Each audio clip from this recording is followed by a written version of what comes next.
В едно щастливо семейство живеели майка и син. Това е посветено на червената сапчица.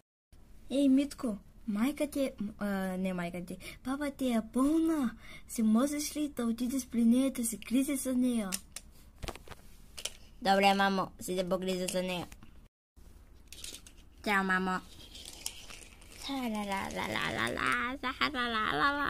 Оле, кой е тосето там? Дете, какво правиш тук? Ми отивам при папа, защото тя е много болна. Отидах и се с другото. Добре, аз ще отида при нея и по прекия път и ти по дългия път. Става ли така? Добре.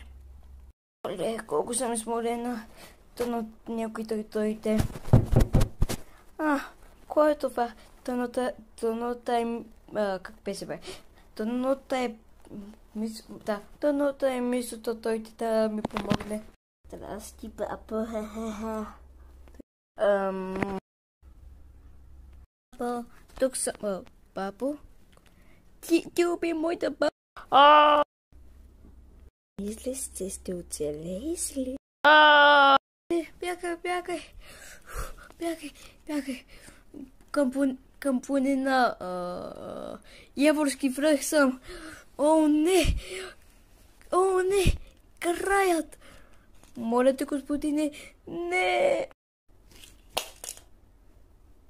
Ако това има поне един коментар или поне 5 лайка, ще направя втора част.